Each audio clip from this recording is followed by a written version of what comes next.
انسان کی زندگی میں جو چیزیں اسے بہت زیادہ نقصان دیتی ہیں اور بہت پیچھے چھوڑ دیتی ہیں، دنیاوی معاملات سے لے کر روحانی، اخلاقی، قلبی اور قرب الہی کے معاملات تک کو جو چیزیں نقصان پہنچاتی ہیں، ان میں ایک بڑی چیز غفلت ہے۔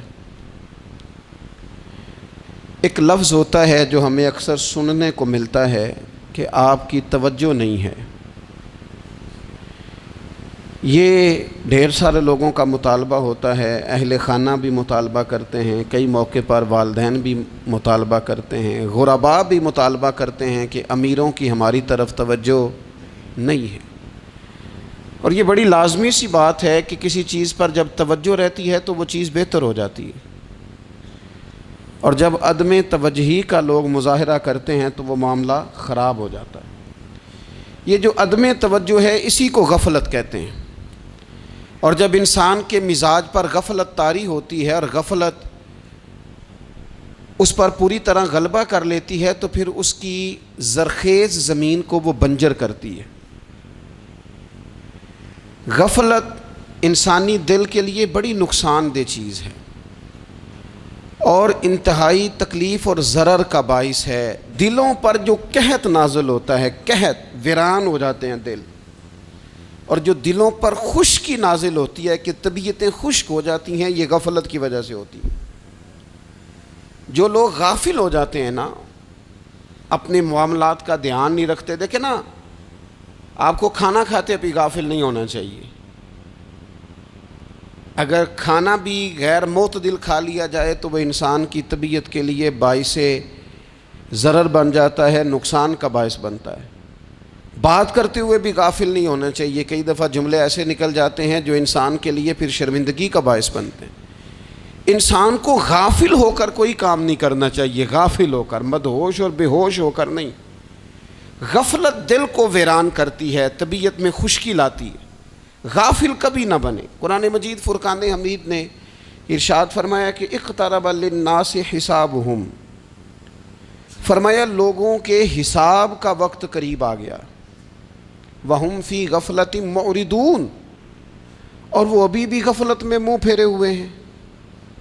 ٹائم آ گیا حساب دینے کا، لیکن وہ ابھی بھی غافل ہیں۔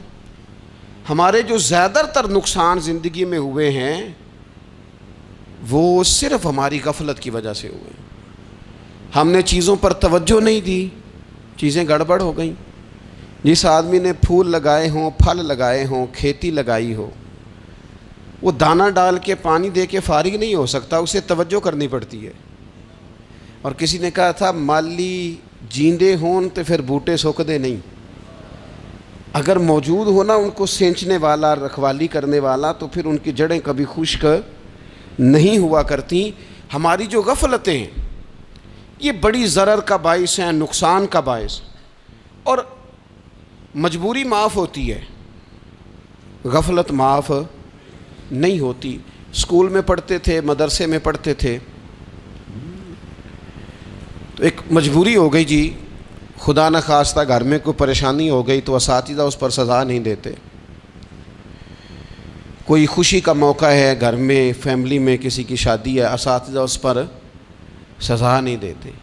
لیکن اگر کبھی پتہ چلتا تھا نا کہ یہ گھر سے تو آیا تھا لیکن مدرسے نہیں آیا، یہ اسکول نہیں آیا، رستے میں غافل ہو گیا، تو یہ بات خوفناک تھی۔ یہ قابل سزا جرم تھا کہ تو غافل ہو گیا اپنی پڑھائی سے، تو گھر سے آیا اور یہاں نہیں آیا۔ غفلت قابل سزا ہوتی ہے، مجبوری کی معافی ہوتی ہے۔ ہمارا آج کل جو مسئلہ ہے وہ غفلت کا ہے۔ ڈھیر سارے لوگ ہیں، سمجھدار بھی ہیں، سیانے بھی ہیں، معاملہ فہم بھی ہیں، باشعور بھی ہیں، تعلیم کی ڈگریاں بھی رکھتے ہیں، لیکن اگر ان کی زندگیوں کی تکلیفوں کو دیکھا جائے اور بے آباد روح کو دیکھا جائے اور سجدوں سے ان کی دوری کو دیکھا جائے تو ایک ہی بات سمجھ میں آتی ہے کہ پتہ سارا ہے لیکن لے ڈوبی ہے غفلت، توجہ نہیں کی۔ لائق بچہ بھی نالائق ترین زندگی گزارتا ہے، اس لیے کہ اس کے لائق ہونے کے ساتھ ساتھ اس کا توجہ کرنا بھی تو ضروری ہے نا۔ نرے لائق کا کیا فائدہ اگر وہ محنتی نہیں، اگر وہ توجہ ہی نہیں کرتا، اپنا سبق دھیان سے سنتا پڑھتا ہی نہیں، تو جتنا مرضی لائق ہو پیچھے رہ جائے گا۔ اور کئی نالائق ہوتے ہیں، رٹا لگا کے پاس ہوتے ہیں، پر چلو رٹا تو لگاتے ہیں نا، محنت تو کرتے ہیں نا، جد و جہد تو کرتے ہیں۔ کئی نالائق جد و جہد کے باعث آگے گزر جاتے ہیں، اور کوئی اسی چکر میں رہ جاتے ہیں، میں بڑا لائق ہوں، کل پڑھ لوں گا، پرسوں پڑھ لوں گا، ہفتہ تیاری کر کے پاس ہو جاؤں گا۔ اپنی زندگی سے غفلت کا پردہ اٹھائیں، اور غفلت اس کے لیے فیصلہ کرنے کی ضرورت ہوتی ہے، پلاننگ کرنے کی نہیں، فیصلہ کرنے کی ضرورت ہوتی ہے کہ میں نے اب غفلت کرنی۔ ہم نہ جب بھی کوئی پروگرام بناتے ہیں تو منصوبہ بندی شروع کر دیں، منصوبہ بندی نہ کریں، فیصلہ کریں، کہیں کہ میں نے غافل نہیں ہونا۔ غفلت غرق دنیا کا نام ہے، اپنے آپ کو غفلت سے بچائیں۔ آپ دیکھیں حضرت کعب بن مالک رضی اللہ تعالیٰ عنہ فرماتے ہیں، بخاری میں موجود ہے، فرماتے ہیں کہ جنگ میں پیچھے رہ گیا تھا، میرا خیال تھا کل چلا جاؤں گا، گھوڑے اور سواریاں میرے پاس تیز ہیں، مضبوط ہیں، پرسوں چلا جاؤں گا، تیزی سے بھاگ کے میں پہنچ جاؤں گا، میں قافلے کے ساتھ شامل ہو جاؤں گا، لیکن بس تھوڑی سستی ہو گئی، ذرا غفلت ہو گئی۔ آپ فرماتے ہیں جب سب لوگ چلے گئے حضور علیہ السلام کے ساتھ جہاد میں اور میں پیچھے رہ گیا، تو پھر جب چند دن گزر گئے اور محبوب کے واپس آنے کا ٹائم ہو گیا، تو اب میں غور کرتا سمجھتا تو مجھے مدینے میں یہاں بزدل لوگ نظر آتے، اور کون نظر آتے؟ جو منافق تھے، وہ منافق بزدل دکھائی دیتے، یا مجھے عورتیں اور بچے دکھائی دیتے۔ میں پریشان ہوا، حضور واپس آ گئے۔ جنہوں نے بہانے کیے تھے نا منافقین نے، یہ مجبوری تھی اس لیے نہیں جہاد پہ گئے، یہ جنہوں نے بہانے کیے تھے انہیں مل گئی معافی، اور میں نے سچ بولا، میں نے کہا یا رسول اللہ میں غافل ہو گیا تھا۔ اب کہتے ہیں میں نے جب کہا نا حضور سستی ہو گئی تھی، ذرا غفلت ہو گئی، تو بندہ محبوب سے ہی غافل ہو جائے، بندہ وہیں سے غافل ہو جائے۔ جو دم غافل سو دم کافر، سانو مرشد اے ہو پڑھایا۔ جب کہا نا حضور وہ غلطی ہو گئی، کوئی مجبوری نہیں تھی، تو فرماتے ہیں باقیوں کو معافی مل گئی، میرے ساتھ حضور ناراض ہو گئے۔ ایک دن نہیں، 2 دن نہیں، 50 دن حضور ناراض رہے۔ مدینے کی گلیوں نے مجھے پہچاننا چھوڑ دیا، در و دیوار سے مجھے یوں لگتا تھا کہ میں پردیسی ہوں۔ فرماتے ہیں میں مسجد میں آتا تھا، میں جب محبوب کو دیکھتا تو حضور رخ انور پھیر لیتے، اور مجھے پتا تھا جب میرا چہرہ ادھر ادھر ہوتا تو پھر کریم رحمت کی نظر فرماتے ہیں 50 دن مسلسل۔ پھر مجھے حکم ہوا کہ بیوی بھی بھیج دو، میکے بچے بھی بھیج دو، ننھال یعنی تنہا رہ جاؤ۔ فرماتے ہیں وہ میں نے قید تنہائی کاٹی، لیکن شکر اللہ کا یہ ہے کہ میں سچا تھا، بس ذرا بھول گیا تھا، بس ذرا غفلت ہو گئی تھی۔ تو فرماتے ہیں پھر اللہ تبارک و تعالیٰ نے میرے اوپر فضل یہ فرمایا کہ میری توبہ کا اعلان رب نے قرآن مجید میں فرمایا۔ تو غافل نہ بنے کبھی بھی، ہمارا نا مسئلہ یہ ہے، اور آپ نے ناراض نہیں ہونا، ڈھیر سارے لوگ غافل ہو جاتے ہیں، مالدار بھی غافل ہیں، صاحبان علم بھی الا ماشاء اللہ بہت ساری جگہوں پہ غافل ہیں۔ جن لوگوں کو 4 لوگ جاننے لگ جاتے ہیں، کوئی مقام حاصل ہو جاتا ہے، وہ بھی بہت ساری جگہوں سے غافل ہو جاتے ہیں الا ماشاء اللہ۔ غفلت بڑی تکلیف والا منظر ہے۔ جو لوگ سمجھتے ہیں نا میں اب گڈ بک میں آ گیا ہوں، اب میں اچھا ہو گیا ہوں، اب میرے لیے خیر کہا جاتا ہے، مجھے اچھائی شاید یہ مستقل میرے ساتھ رہے گی، تعریف ہی ہوگی ہمیشہ، وہ بھی غافل ہو جاتے ہیں۔ اور یہ غفلت ٹھیک نہیں ہوتی۔ وجہ دیکھنی چاہیے کس وجہ سے انسان کو وقار مل رہا ہے، عزت مل رہی۔ اپنی زندگی سے غفلت کو اتار پھینکیں۔ تھوڑی دیر کی تو غفلت ہوتی ہے، لمبی تو نہیں۔ 2 منٹ کے لیے صرف اس نے ڈرائیونگ کرتے ہوئے چہرہ موبائل کی طرف کیا تھا، 2 ہی تو منٹ لگے تھے۔ لمحوں نے خطا کی تھی، صدیوں نے سزا پائی۔ لمحوں نے خطا کی تھی، صدیوں نے سزا پائی۔ ایک لمحے کے لیے غافل ہوئے تھے اور صدیاں، نسلیں روتی رہ گئیں پیچھے۔ بچے تڑپتے رہ گئے، اہل خانہ پریشان رہ گئے، ماں باپ ساری زندگی روتے رہے، لیکن یہ 2 منٹ کے لیے یہ غفلت جو ہے یہ بڑی تکلیف والا معاملہ. اپنی زندگی سے غفلت کو اتارنا ہے، غافل نہیں بننا، ہر وقت توجہ اور ساری باتوں پہ توجہ. بعض اوقات لوگ ایک طرف توجہ کر کے ایک طرف سے غافل ہو جاتے ہیں. نہ، توجہ ہمہ پہلو رکھنی ہے. ہمارے ذمے جتنے بھی حقوق ہیں ان سب پر توجہ، ہر چیز کا خیال. ایسا نہ ہو کہ عبادت کرتے رہ جائیں اور حقوق العباد ہم سے چھوٹ جائیں، اور حقوق العباد اتنے زیادہ ادا کریں. صاحب مجھے کہنے لگے ایک دفعہ بڑے وثوق کے ساتھ کہنے لگے جی معاذ اللہ ثم نہیں جی ٹائم ملتا پھر نماز دا کی کریے، روزی کمانا بھی تو عبادت ہے نا. تو میں نے کہا آپ نے عبادت کرنا ایک حصہ قبول کیا ہے، آپ نے کل عبادت نہیں قبول کی. عبادت کل ہے، ہمہ پہلو. ایک حصہ آپ قبول کر کے نکل گئے اور باقی آپ نے چھوڑ دی. تو کسی ایک طرف سے بھی غافل نہیں ہونا. جتنی ذمہ داریاں ہیں، جتنی ڈیوٹیاں ہیں، ان سب کا خیال. اور جو بڑا آدمی ہوتا ہے، بڑا گھر میں بڑا ہو، قبیلے میں بڑا ہو، علاقے میں بڑا ہو، ادارے میں بڑا ہو، کلاس میں بڑا ہو، جو بڑا ہے اس کی تو ساری آنکھیں کھلی ہوئی ہونی چاہیے. ایک ایک پر اس کی نظر ہونی چاہیے کہ میری کہاں ضرورت ہے، کہاں مجھے اشک شوئی کرنی ہے، کس کے ساتھ میں نے کس طرح محبت کا رویہ رکھنا ہے. غافل نہ بنے. اچھا جی اب کیسے پتہ چلے گا کہ ہم غافل ہیں؟ یہ کیسے پتہ چلے گا؟ آپ کسی بندے سے بھی پوچھ لیں حالات کیا ہیں تو کہتا ہے اللہ کا شکر ہے کبھی کسی کا دل نہیں دکھایا، اللہ کا شکر ہے جی زمانہ ہو گیا 5 نمازیں پڑھتا ہوں، اللہ کا شکر ہے جی. کیسے پتہ چلے گا غافل ہیں؟ پہلی علامت ہمارے علماء اور صوفیاء نے غافل بندے کی لکھی ہے. اس آئینے میں نے اور آپ نے اپنا آپ دیکھنا ہے. غافل بندے کی پہلی علامت یہ ہوتی ہے کہ وہ دنیاوی کاموں میں چست ہوتا ہے اور اللہ اور اس کے رسول کی فرما برداری میں سست ہوتا ہے. یعنی نماز کے وقت تو اسے نیند ستاتی ہے، پریشانی ہوتی ہے، لیکن اگر کسی جگہ مال مل رہا ہو، پیسے مل رہے ہوں، وہاں جانا ہو تو پھر اسے کوئی چیز بھی تنگ نہیں کر. دنیاوی کاموں میں چست ہوگا، یعنی ٹی وی کے آگے، موبائل کے آگے وہ گھنٹوں بیٹھا ہوا ہے. اور اگر اسے 25 منٹ قرآن پاک سننا پڑ جائے، اگر اسے 20 منٹ دینی محفل میں بیٹھنا پڑ جائے، اگر اسے کہا جائے کہ تو 20 رکعت نماز نفل ادا کر، دنیاوی کاموں میں چست ہے، دینی کاموں میں، یہ غفلت کی پہلی علامت. پھر ذاتی معاملات پہ پیسہ خرچ کرنا ہو تو ڈھیر سارا ہے، کسی غریب کی مدد کرنی ہو تو. وہ ہمارے ایک دوست ہیں، وہ اکثر کہا کرتے ہیں، وہ کہتے ہیں آج کل کسی سے کہنا فلائی کام میں، دینی کام میں، کسی کی مدد میں کچھ 4 پیسے خرچ کرنے ہیں تو لوگ کہتے ہیں ہاتھ تنگ ہے. ہاں کوئی سستا پلاٹ ملتا ہو نا، اور اگر یہ سمجھ آ جائے کہ وہ مجبور ہے بیچارہ بیچنے والا، تو پھر کہتے ہیں میں 2-3 دوستوں کو پھاڑ لے سن. ذاتی کاموں میں جب بندہ چست ہو اور دینی کاموں میں سست ہو تو مطلب یہ ہے کہ بندہ غافل ہے. پہلی علامت غفلت کی. اور غفلت کی دوسری نشانی یہ ہے کہ انسان گناہ کے کاموں کو معمولی سمجھنے لگ جاتا ہے.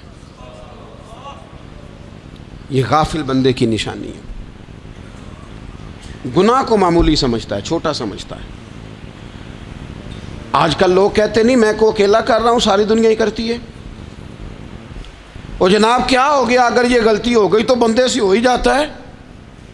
گناہ کو معمولی سمجھنا، چھوٹا سمجھنا اور کہنا پھر کیا ہو گیا ہے، انسان سے غلطی ہو جاتی ہے.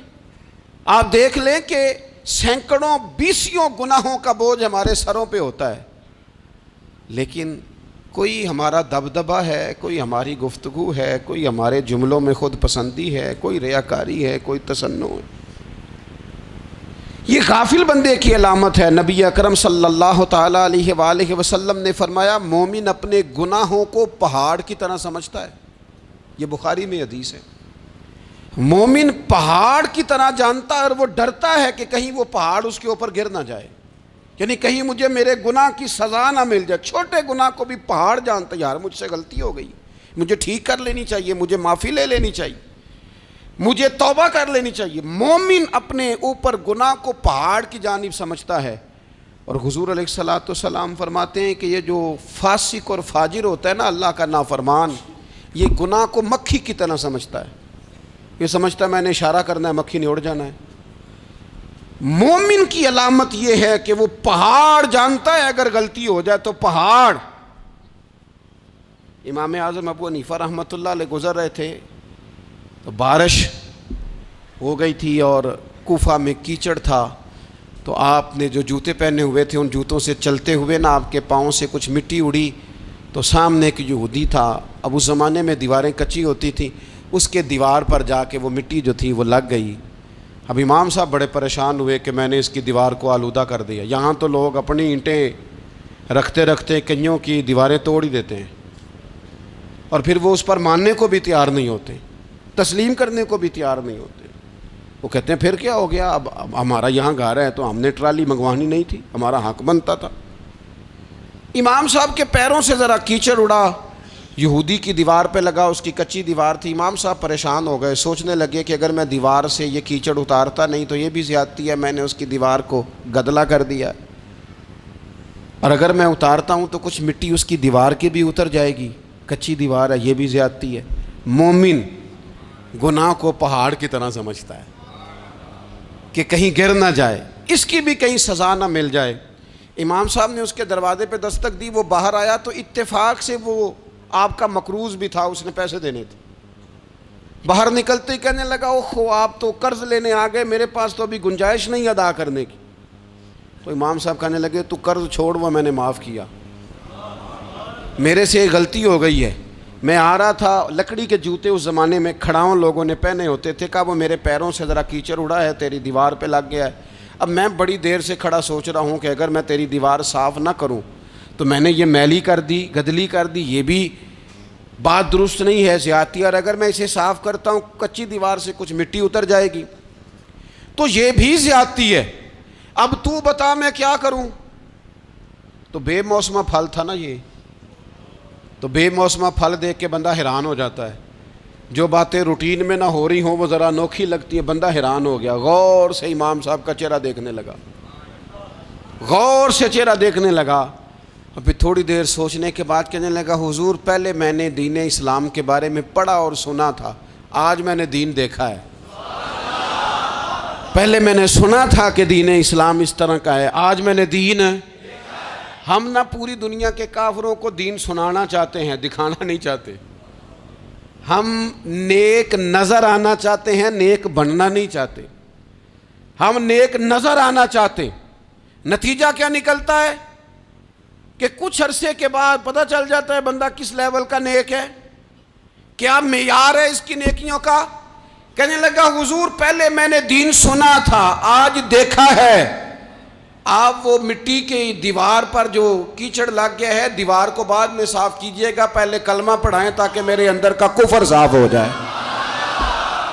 مجھے مسلمان کر دیں۔ تو غافل آدمی جو ہوتا ہے نا وہ پھر تیسری بات،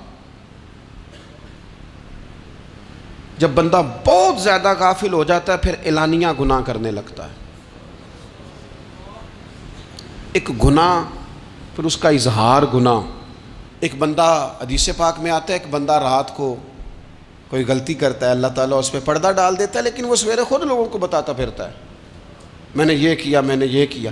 جب آپ اظہار گناہ کرتے ہیں نا تو سامنے والا بھی دلیر ہوتا ہے، کہتا ہے اس نے کیا میں کر لوں گا تو پھر کیا ہوا۔ ہمارے علماء نے لکھا ہے کسی کی نماز قضا ہو جائے تو کسی کو بتائے نہ، قضا پڑھ ڈالے، اس کا جگہ جگہ ذکر نہ کرے۔ جب آپ کہیں گے نا میری قضا ہو گئی تو آپ کے ساتھ رہنے والا بچہ دوست سمجھے گا یار اس کی قضا ہو گئی یا تو میری بھی ہو جائے گی تو کیا ہوا۔ گناہ کرنا بھی گناہ ہے اور گناہ کا اظہار بھی گناہ ہے۔ نبی اکرم صلی اللہ تعالیٰ علیہ وآلہ وسلم نے ارشاد فرمایا میری ساری امت کو معافی مل جائے گی سوائے ان لوگوں کے جو اعلانیہ گناہ کرتے ہیں۔ یہ بخاری مسلم دونوں میں حدیث موجود ہے۔ جو اعلانیہ گناہ، جنہوں نے خود ساری دنیا کو گواہ بنا لیا میں نے یہ بھی جرم کیا، یہ بھی کیا، یہ بھی کیا، یہ بھی کیا، خود انہوں نے لوگوں کے، بہت بڑے غافل آدمی کی علامت ہے کہ گناہ کرے اور پھر اوپر سے اعلانیہ گناہ کرے، اتنا بڑا جرم کرے۔ پھر چوتھی علامت اگر ہم دیکھنا چاہیں کہ ہم غافل تو نہیں. تو غافل بندے کی چوتھی علامت یہ ہوتی ہے کہ وہ فضول کاموں میں وقت بڑا ضائع کرتا ہے. فضولیات میں ادھر بیٹھے ہیں ادھر بیٹھے ہیں, یہاں گپ شپ ہو رہی ہے, وہاں موبائل دیکھا جا رہا ہے, پھر کچھ ٹائم ملا ہے تو پھر کہیں دور دراز کسی ہوٹل پہ کھانا کھانے چلے گئے, پھر کچھ ٹائم ملا تو چلو نکلتے ہیں ذرا کوئی ہفتہ سیر کر آتے ہیں, یہاں گپ شپ ہے, فلاں کو ڈسکس کر لیتے ہیں, فلاں کے بارے میں بات کر لیتے ہیں, سیاسی تبصرے کر لیتے ہیں, یہ تھوڑی گفتگو ہو جاتی, چلے محلے داروں پہ تبصرہ شروع کرتے ہیں, کون روٹی زیادہ کھا رہا ہے اور کس کے پاس پیسے زیادہ آ گئے, چلو جا کے پتہ کرتے ہیں. حالانکہ یہ پتہ نہیں کرنا چاہیے تھا, پتہ تو اس کا کرنا چاہیے تھا جو بیچارہ کل سے بھوکا ہے. خبر تو اس کی رکھنی چاہیے تھی جس بیچارے کے گھر میں بچوں کے لیے پہننے کو کپڑے موجود نہیں ہیں. اس پر تبصرہ یہ کرتے ہیں کہ یہ محنت کیوں نہیں کرتے, اور اگر کسی پر اللہ عطا کر دے پھر حساب ضرور لگاتے ہیں کہ ذرا معلومات کرو یہ اتنی جلدی آگے کیسے نکل گئے. غافل بندے کی علامت ہے وقت کا ضائع کرنا اور فضول کاموں میں ضائع کرنا اور بلا وجہ ضائع, اور ایسے سوالات کرنا جن کی ضرورت ہی کوئی نہیں, بالکل ضرورت ہی نہیں, کوئی مطلب ہی نہیں. لیکن ہم لوگ وقت ضائع, یہ غفلت کی علامت, غفلت. اللہ والوں کی علامت کیا تھی؟ ایک بات انہوں نے زندگی میں لے لی, سیکھ لی, پھر ساری زندگی اسی پہ گزار دی. ان کا ارادہ تھا نا کشکول سیدھا کیا. کچھ لوگ ساری زندگی لیکچر قبول لے کے سن کے پھر بھی سمجھنے کو تیار. یہ غافل دل کی علامت ہے. اس لیے نبی پاک صلی اللہ تعالیٰ علیہ وسلم نے فرمایا دو نعمتیں ایسی ہیں جن میں اکثر لوگ غفلت میں ہیں, ایک صحت اور دوسری فراغت. لوگ بلا وجہ وقت ضائع کرتے ہیں. اللہ نے صحت دی ہے, کسی خیر کے کام میں لگائیں. اگر آپ کے پاس فارغ وقت ہے تو قرآن پاک کو یاد کریں, ترجمہ اور تفسیر سے پڑھیں, محبوب پاک علیہ السلام کی احادیث کو یاد کریں, اللہ والوں کی باتیں سنیں. وقت ملے تو عبادات میں لگائیں, نوافل میں لگائیں, تلاوت میں لگائیں, ذکر اذکار میں لگائیں, اور پھر اللہ مزید توفیق عطا کرے تو کسی کے بھلے میں وقت لگائیں. گلی سے کوئی کانٹا اٹھائیں, کوئی روڑا اٹھائیں, کوئی کسی کی مدد کریں. لیکن یہ غافل ہونے کی علامت ہے کہ اپنے وقت کو ضائع کرنا. اور پھر اسی طرح غفلت کی پانچویں علامت یہ ہے کہ اگر بندے کو دنیا سے پورا پیار ہو جائے, یعنی شب قدر میں بھی آ کے کہتا ہے یا اللہ کبھی پیسے دے دینا, شب برات والے دن بھی کہتا ہے کہ مالک اگر کبھی کوئی ایسا سبب لگ جائے نا, یعنی بیت اللہ شریف کے سامنے کھڑے ہو کے بھی اگر اس نے مال ہی مانگنا ہے وہاں بھی اس نے یہی سوال کرنا ہے, حب دنیا اتنی غالب آ جائے. تو یہ غافل ہونے کی علامت. دنیا ضرورت ہے, مقصد نہیں ہے. دنیا کی حاجت ہے, مقصد نہیں ہے. یہ مقصود نہیں. اور جب لوگ فقط دنیا کے مال کو, دولت کو, نبی پاک علیہ السلام نے فرمایا وہ لعنتی ہے جو درہم اور دینار کا بندہ بن گیا ہے, پیسوں کا بندہ بن گیا ہے. مل جائے تو خوش ہوتا ہے, نہ ملے تو تکلیف میں آ جاتا ہے. یہ غافل بندے کی علامت. مومن تو وہ ہوتا ہے کہ دولت رزق حلال ضرور کماتا ہے تاکہ کسی کے آگے ہاتھ نہ پھیلانا پڑے, کوشش ضرور کرتا ہے, پر دنیا کو جیب میں جگہ دیتا ہے, دل میں نہیں دیتا. اس کی جگہ جہاں ہے اسے وہاں رکھتا ہے, اسے دل میں جگہ. دل تو ایک ہے, اس میں رب و رسول کو بسائیں گے یا کسی اور کو بسائیں گے. تو حب دنیا یہ غافل ہونے کی بہت بڑی علامت ہے. پھر اسی طرح جو بندہ رب کریم کو جانتا نہیں نا وہ بھی غافل ہو جاتا ہے. ایک تو جو یہ نہیں نہ جانتا کہ رب کریم سزا دے گا, مجھے دیکھ رہا ہے, اسے نہ اونگ آتی ہے نہ نیند آتی ہے, جو اس کی معرفت نہیں رکھتا کہ میرا رب ہر وقت مجھے دیکھ رہا ہے, وہ بھی غافل ہو جاتا ہے. جسے پتہ ہونا کہ مجھے دیکھ رہا ہے وہ غافل نہیں ہوتا. اور جو یہ سمجھ لیتا ہے نا کہ شاید معاذ اللہ ثم, اس یقین کو پکا نہیں کرتا, وہ غافل ہو جاتا ہے. اور ایک جو یہ نہیں نہ جانتا کہ رب مہربان کتنا ہے وہ بھی غافل ہو جاتا ہے. مجھے بتائیے سب سے زیادہ تو بندہ اس کے دروازے پہ جاتا ہے نا جو سب سے زیادہ مہربانی کرنے والا ہو, اس دروازے سے بندہ اٹھتا ہی نہیں. تو جس کو یہ یقین ہو جائے نا سب سے زیادہ کرم فرمانے والی ذات اللہ رسول کی ہے, وہ کبھی رب رسول سے غافل نہیں ہوتا.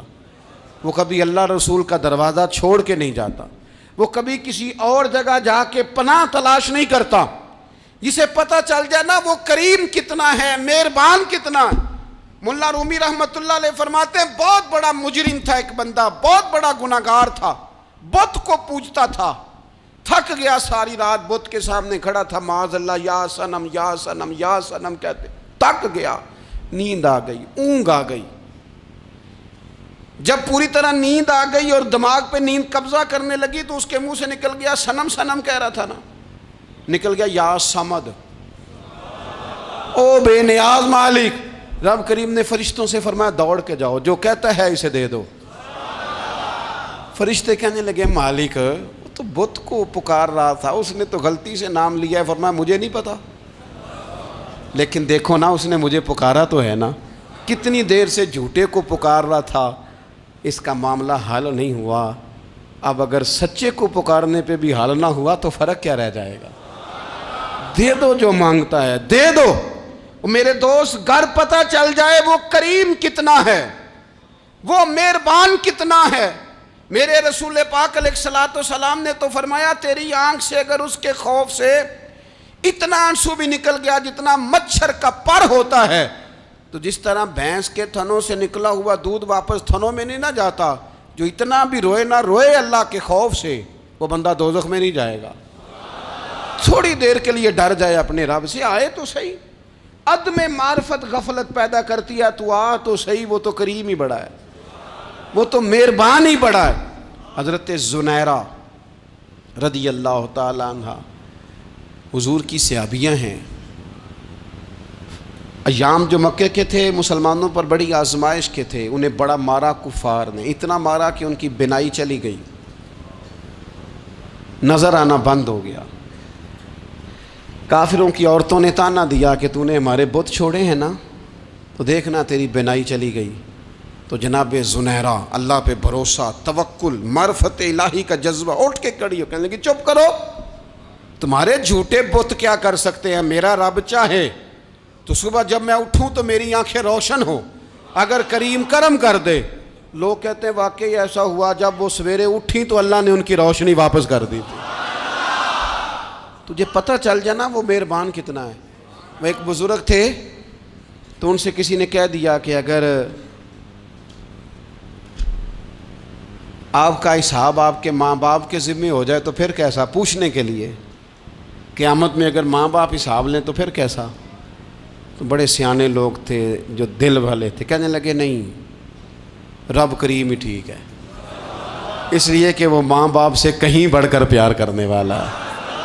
اگر یہ معرفت مل جائے وہ کریم کتنا ہے، اور جب بندہ پوری طرح اس کی بارگاہ میں آ کے تڑپ جاتا ہے نا، مولا میں جاؤں کدھر، تیرا دروازہ چھوڑ کے جاؤں کدھر۔ اقبال کہتے ہیں وہ ایک سجدہ جسے تو گراں سمجھتا ہے، 1000 سجدوں سے دیتا ہے آدمی کو نجات۔ تجھے جگہ جگہ جھکنا نہیں پڑے گا اگر تو صحیح معنوں میں اپنے رب کی بارگاہ میں جھک جائے۔ تو میرے عزیز کوشش کریں کہ اس کی معرفت، اس کا کرم، اس کی عطا اور اللہ تبارک و تعالیٰ کے حاضر و ناظر ہونے پر عین الیقین، حق الیقین حاصل کریں۔ اور پھر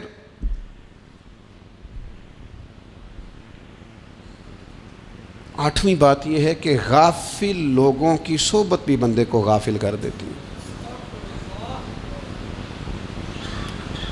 غافلوں کی صحبت میں نہ بیٹھیں،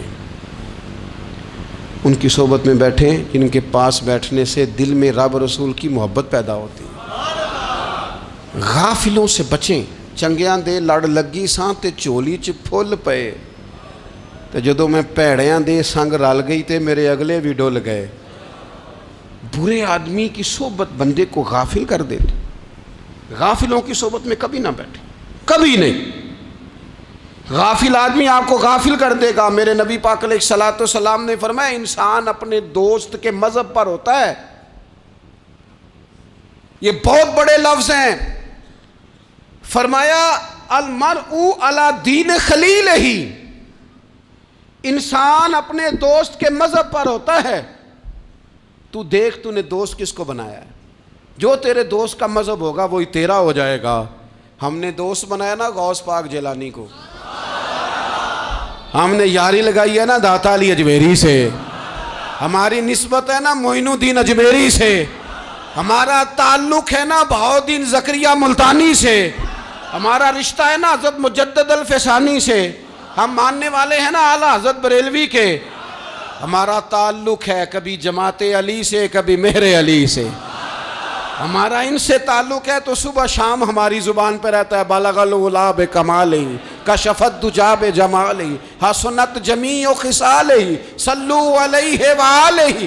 ان سے تعلق جڑا ہے نا تو کئی دفعہ تنہائیاں تڑپا دیتی ہیں اور تڑپ کے کہتے ہیں اج سکھ متران دی ودھیری ہے، اج سکھ متران دی، سکھ کہتے ہیں اڈیق کو، متر کہتے ہیں محبوب کو، اج سکھ متران دی ودھیری ہے، اے کیوں دلڑی اداس گھنیری ہے، لوں لوں وچ شوق چنگیری ہے، اج نینا لائیاں کیوں جھڑیاں، سبحان اللہ سبحان اللہ سبحان اللہ۔ پہلے کہتے ہیں سکھ متران دی ودھیری ہے یعنی اداس ہوں، پھر حضور کے جلووں پہ نظر کرتے ہیں، کہتے ہیں سبحان اللہ سبحان اللہ، ماں اجمل کا ماں احسانہ کا ماں اکمل کا، اور پھر فوراً کہنے لگے او کتھے مہر علی،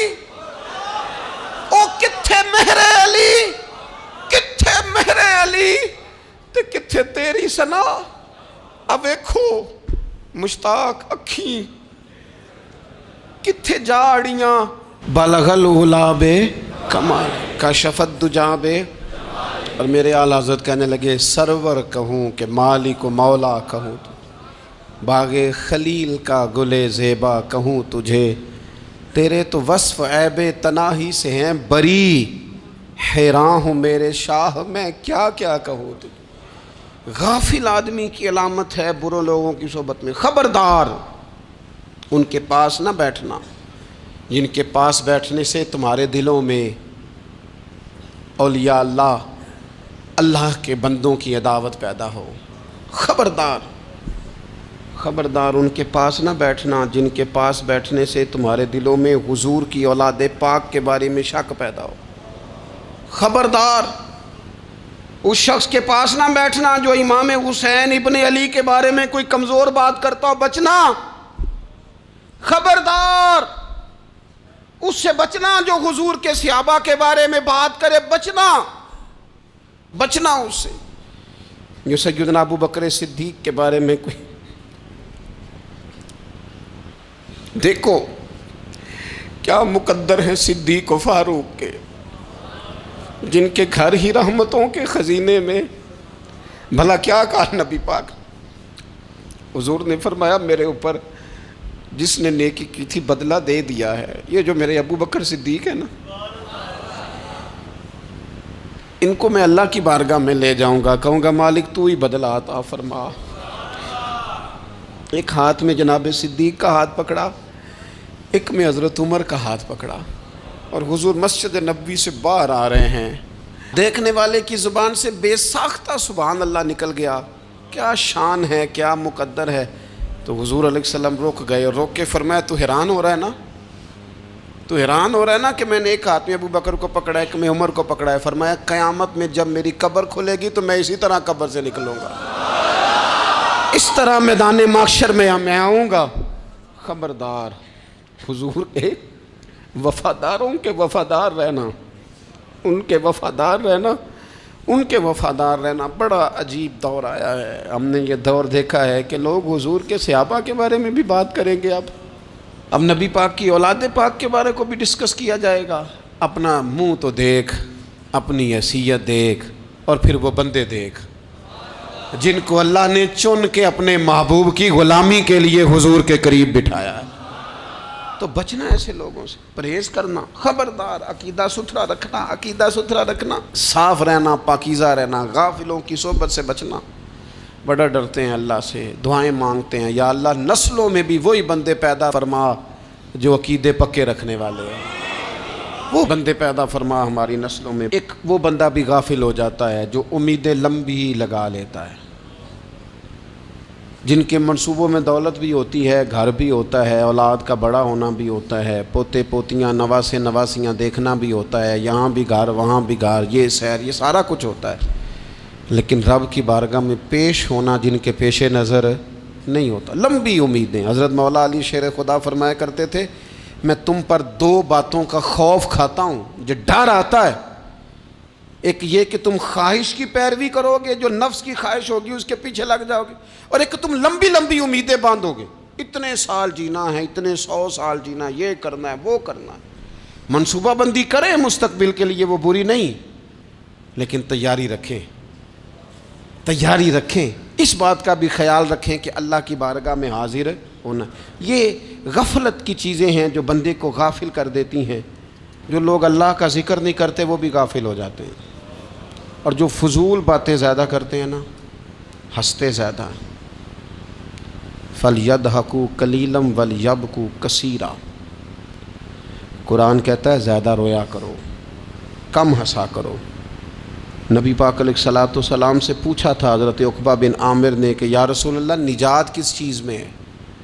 تو نبی پاک علیہ الصلوۃ والسلام نے فرمایا ایک تو اپنی زبان قابو میں رکھو، دوسرا فرمایا اپنے گھر میں ٹھہرے رہو، تمہارا گھر تمہارے لیے کافی ہو، فضول نہ نکلو گھر سے، اور تیسرا فرمایا اپنی خطاؤں پہ رویا کرو۔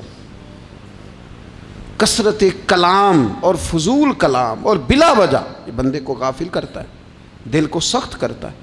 یہ چند چیزیں ہیں جو انسان کو غفلت میں ڈالتی ہیں۔ اپنے آپ کو ان چیزوں سے بچائیں اور غفلت کو توڑیں۔ آپ کے ذمے، میرے ذمے جو حقوق و العباد ہیں ان کا پتہ کریں، جو اللہ رسول کے حقوق ہیں ان کی خبر دیکھیں، ہماری جو ذمہ داریاں ہیں ہم کس طرح انجام دے رہے ہیں اس پر توجہ کریں، اپنے معاملات کو ٹھیک کریں۔ ہم انسان ہیں، کوتاہیاں تو رہ جائیں گی، لیکن جب کوشش کریں گے تو پھر رب تعالیٰ مدد بھی فرمائے گا۔ ایک بات اور کرنی ہے، ایک تو میں نے عرض کیا غفلت کو توڑنا، ایک دوسری بات قرآن مجید کا ایک سبق اور، جب غفلت توڑنی ہے تو پھر لازمی طور پر ایک کام کرنا پڑے گا۔ میں نے یہ عرض کیا تھا کہ پلاننگ نہیں کرنی، فیصلہ کرنا ہے، تو فیصلہ کرنا ہے تو کرنا کیا ہے؟ پھر قرآن حکیم نے سورہ بقرہ میں کہا فَاسْتَبِقُوا الْخَيْرَاتِ، یعنی تم نیکیوں کی طرف دوڑو، جلدی جلدی نیکیاں کرو، فٹافٹ، دیر نہ کرو۔ فٹافٹ سے مراد یہ نہیں کہ نیکی جلدی جلدی کر جاؤ، یعنی ٹال مٹول نہ کرو خیر کے کام میں، کل کریں گے، پرسوں کریں گے، عمرہ کر رہے ہیں پھر نیکی ہیں، حج کر رہے ہیں پھر نیکی ہیں، بچے بیال ہوں پھر میں نیک ہوں، یہ تھوڑا سا یہ کام ٹال مٹ۔ فاستبقوا الخیرات، نیکیوں کی طرف دوڑو، جلدی کرو، بھاگو۔ نبی پاک صلی اللہ تعالیٰ علیہ وسلم نے فرمایا 5 چیزوں کو 5 چیزوں سے پہلے غنیمت جانو۔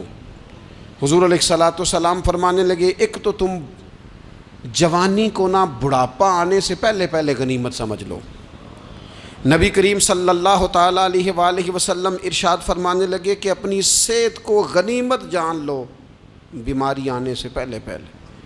پھر حضور علیہ الصلوۃ والسلام فرمانے لگے اگر اللہ نے تمہیں مال دیا ہے، وسعت دی ہے، تو نیکی کر لو، خرچ کر لو اللہ کے راستے، خدا نہ خواستہ تم پر غریبی آ جائے۔ اور پھر حضور سید عالم صلی اللہ تعالیٰ علیہ وسلم فرمانے لگے اگر تمہیں اللہ نے کچھ فراغت دی ہے، بہت زیادہ مصروف نہیں ہو، تو غنیمت جان لو، جلدی سے نیکی کر لو قبل اس کے کہ تم مشغول ہو جاؤ۔ اور 5ویں بات حضور نے بیان کی، فرمایا زندگی کو غنیمت جانو موت آنے سے پہلے پہلے، جلدی سے نیکی کر لو۔ نیکی کے لیے ساری زندگی منصوبہ بندی نہ کرتے رہو، نیکی کے لیے دیکھو نا، ہماری زندگی میں یہاں دنیا میں رہ کے چند منٹوں میں وہ نیکی کی جا سکتی ہے جو قیامت کے بعد صدیوں کا ہمارا فائدہ کرے گی، صدیوں کا فائدہ کرتے نہیں۔ پلاننگ کر رہے ہیں، منصوبہ بندی کر رہے ہیں، بس تیاری کر رہے ہیں، بس حضرت آپ دعا کر دیں، اللہ تعالیٰ دعائیں بھی قبول فرمانے والا ہے، لیکن جو نیکی نصیب ہوتی ہے اسے جلدی سے کر گزریں، اسے فٹافٹ کریں۔ میں ایک گاؤں میں گیا، اب تو خیر وہ دور نہیں رہا، یہ 10-15 سال 20 سال پہلے نا جو نوجوانوں کی مصروفیات ہوتی تھیں ان میں سے ایک مصروفیت یہ ہوتی تھی کہ گندم لے کے چکی پہ جانا ہے، آٹا پسوا کے لانا ہے۔ یہ ایک بڑی، چونکہ سبھی گھروں کے اندر سال کے لیے گندم سٹاک کر لی جاتی تھی، تو گندم لے کے جانا یہ ایک ڈیوٹی ہوتی تھی۔ ایک نوجوان ایک گاؤں میں، اس کی مجھے تعریف سننے کو ملی، تو ایک بوڑھی اماں کہنے لگی یہ تو بڑا نصیباں والا ہے، سارے دا آٹا پیا لے ہوندا ہے۔ اور آتے جاتے پوچھ لیتا ہے کہ اماں کوئی کہنے لگی میرے بچے باہر ہوتے ہیں، یہ مجھے دوائی بھی لا دیتا ہے شوگر کی، میں مریضہ ہوں. یعنی خیر جتنی ہو سکے جتنی. میرے ایک سنگی ہیں تو سڑک پہ کوئی بندہ کھڑا ہوتا ہے نا، اللہ تعالیٰ انہیں سلامت رکھے، بندہ کھڑا ہوتا ہے تو کہتے ہیں میں اس سے پوچھ لیتا ہوں بابا جی کدھر جانا ہے، فلانی جگہ جانا ہے، تو کہتے ہیں میں موٹر سائیکل پہ بٹھا لیتا ہوں. بندہ دیکھ کے مجھے سمجھ آ جاتی ہے ضرورت مند ہے، کوئی چور نہیں کوئی ڈاکو نہیں، ضرورت مند ہے. میں اسے منزل تک نیکی جتنی میسر آئے، جس حد تک میسر آئے. کیا کہا ہمارے نبی پاک علیہ السلام نے؟ حضور نے ہم سے فرمایا کچھ نہ ہو سکے تو بات ہی مسکرا کے کر لینا، اس پر ہی اللہ صدقے کا ثواب عطا کر دے. فاستبقوا الخیرات، جلدی سے نیکی کر لو. اپنے نامہ اعمال میں روز نیکیاں جمع کرو، کوئی نہ کوئی خیر کا کام روز کرو اور جلدی سے کرو. صحیح مسلم میں حدیث ہے، نبی پاک صلی اللہ تعالیٰ علیہ وسلم فرمانے لگے جلدی جلدی نیکی کے کام کر لو ان فتنوں سے پہلے جو اندھیری رات کے حصوں کی طرح فتنے ہوں گے. فرمایا اس وقت حال یہ ہوگا کہ آدمی صبح مومن ہوگا شام کو کافر ہو جائے گا، شام کو مومن ہوگا تو صبح کافر ہو جائے گا. اور فرمایا لوگ دنیا کے بدلے اپنا دین تک بیچ ڈالیں گے. معاذ اللہ جھوٹی قسمیں نہیں کھائی جاتی، جھوٹا قرآن مجید نہیں لوگ اٹھا لیتے. لوگ دنیا کے لیے دین بیچ ڈالیں گے. اس سے پہلے جب فتنے اتنے زیادہ ہو جائیں اس سے پہلے نیکی کر لو، کوئی خیر کا کام کر لو، جلدی سے کچھ ایسا کر لو. حضرت عقبہ بن حارث رضی اللہ تعالیٰ عنہ فرماتے ہیں یہ دیکھیں ہمارے نبی پاک علیہ السلام کی سیرت کیا ہے، حضور کا اسوہ کیا ہے، نبی پاک علیہ السلام ہماری تربیت کس طرح کرتے ہیں. حضرت عقبہ بن حارث رضی اللہ تعالیٰ عنہ کہتے ہیں ہم نے نبی پاک علیہ السلام کے ساتھ عصر کی نماز پڑھی، یہ صحیح بخاری میں موجود ہے. فرماتے حضور سلام پھیرتے ہی فوراً اٹھ کے گھر تشریف لے گئے. یہ ہمارے لیے انوکھی بات تھی، غیر متوقع تھی، پہلے کبھی ایسا ہوا نہیں. سلام پھیرا نماز کا، حضور جلدی سے تشریف لے گئے. اب ہم حیران تھے اور حیرت انگیز طور پر حیران تھے کہ کریم اتنی جلدی تشریف لے گئے. تھوڑی دیر ہوئی حضور واپس آ گئے تو محبوب پاک علیہ السلام فرمانے لگے گھر میں ایک چھوٹی سی ڈلی، ایک چھوٹا سا ٹکڑا سونے کا پڑا تھا، مال آیا تھا سارا صدقہ کر دیا، وہ تھوڑا سا پڑا تھا، اچانک مجھے یاد آیا وہ تو پڑا رہ گیا. تو حضور فرمانے لگے میں نے کہا کہیں ایسا نہ ہو جائے کہ ساری رات گزر جائے اور میرے گھر میں پڑا ہی رہ جائے، میں جلدی سے جا کے اسے خیرات کر دوں. میں نے خیرات کیا پھر میں واپس آ گیا ہوں. جلدی سے نیکی، جلدی سے نیکی کر لی جائے. ہم بڑا انتظار کر رہے ہیں، بڑا لمبا ہمارا پروگرام ہے، ہمارے پاس ٹائم ہی بڑا ہے، کسی نے کان میں کہہ دیا ہے تیرے پاس بڑا وقت ہے، ابھی تو بڑی عمر پڑی ہے، ابھی تو جناب او میرے بھائی یہ لوگوں کے کہنے کی باتیں ہیں، پھر پتہ ہی نہیں چلتا حالات کس طرح کے ہو جاتے ہیں اور کیا معاملات انسان کے ساتھ درپیش ہوتے ہیں. جتنی خیر میسر آئے، جتنا بھلا میسر آئے، جتنی انسان کو توفیق ملے. میں نے بزرگوں کو دیکھا اپنے اصحاب کو، پہلے وہ خدام سے کہتے کہ میں سونے لگا ہوں اور پابند کرتے لوگوں کو کہ فلاں وقت، بزرگوں کو میں نے دیکھا اپنے، وہ پابند کرتے لوگوں کو کہ فلاں وقت میں موجود ہوں گا آنا، خود پابند فرماتے. اور پھر جب بیدار ہوتے تو سب سے پہلے خدام کو بلا کے پوچھتے کوئی مہمان تو نہیں آیا. وہ جناب آپ نے خود ہی تو پابند فرمایا فلاں دن آنا. کہنے لگے چل یار اگر کوئی آیا تو مجھے ملا لو، میری ملاقات کرا لو. کیوں؟ اس لیے کہ دور سے آیا ہے، مجھ سے ملنے آیا ہے، کوئی خیر کی بات سیکھنے آیا. چلو میرے نامہ اعمال میں کوئی نیکی جائے گی. کچھ نہ کچھ خیر جمع کر لی جائے، کچھ نہ کچھ ڈیوٹی کر لی جائے، کچھ کام کریں اور جلدی سے کریں. حضرت جابر ابن عبداللہ انصاری رضی اللہ تعالیٰ عنہ بیان کرتے ہیں، یہ بھی بخاری میں موجود ہے. کہتے ہیں ایک صحابی نبی پاک علیہ السلام کی بارگاہ میں حاضر ہوئے غزوہ احد کے موقع پر، اور حال ان کا یہ تھا کہ وہ کھجور کھا رہے تھے اور کھجور انہوں نے منہ میں رکھی ہوئی تھی. حضور کی بارگاہ میں حاضر ہوئے اور عرض کرنے لگے یا رسول اللہ صلی اللہ تعالیٰ علیہ وسلم اگر میں شہید کر دیا جاؤں تو کہاں جاؤں گا؟ حضور فرمانے لگے جنت میں. تو کہتے ہیں انہوں نے جو کھجور منہ کے اندر تھی وہ انہوں نے نگلی نہیں، اندر نہیں لے گئے، اس کو باہر نکالا اور دوڑ کے آگے بڑھے اور جنگ کرنی شروع کر دی. اور لڑتے لڑتے شہید ہو گئے۔ کیا سبق دیا انہوں نے؟ سبق یہ دیا کہ نیکی کرنے میں اتنی دیر بھی نہیں کرنی جتنی کھجور کھانے میں دیر لگتی ہے۔ جلدی سے نیکی کرنی ہے، فٹافٹ نیکی کرنی، اس کے اندر ٹال مٹول نہیں کرنا۔ اسی وقت انہوں نے کھجور باہر نکال دی، دوڑ کے انہوں نے حضرت انس بن نضر رضی اللہ تعالیٰ عنہ، حضرت انس بن مالک رضی اللہ تعالیٰ عنہ کے چچا ہیں، میدان احد میں نا، احد پہاڑ کے قریب کھڑے تھے، لوگوں سے کہہ رہے تھے جلدی جلدی ادھر آؤ، وہ جنت جو انسان کو انتقال کے بعد نصیب ہوگی اور قیامت کے بعد نصیب ہوگی، فرماتے تھے مجھے تو ابھی احد پہاڑ کے اندر سے جنت کی خوشبو آ بھی رہی ہے، لہذا جلدی سے آؤ، ادھر دوڑو، جہاد کرو، آؤ کفار سے لڑیں۔ تو نیکی میں دیر نہیں کرنی، جو نیکی میسر آتی ہے، جس کو میسر، ماں باپ میسر ہیں تو خدمت کر لیں، اہل خانہ ہیں تو حسن سلوک کر لیں، اللہ نے اولاد دی ہے تو اچھی تربیت کر لیں، دوست ہیں تو خیر خواہی کر لیں، اگر آپ کو اللہ رمضان عطا کرتا ہے تو زیادہ سے زیادہ اس کی عبادت کر لیں، اگر نظر ٹھیک ہے تو تلاوت زیادہ سے زیادہ کر لیں، زبان چلتی ہے تو رج رج کے مدینے والے محبوب پہ درود و سلام پڑھ لیں، اللہ تعالیٰ کا ذکر کر لیں، جلدی سے خیر جمع کریں، اپنے وقت کو ضائع نہ کریں۔ یہ آج کا سبق ہے۔ ایک تو ہم نے فیصلہ کرنا ہے کہ بس غفلت نہیں،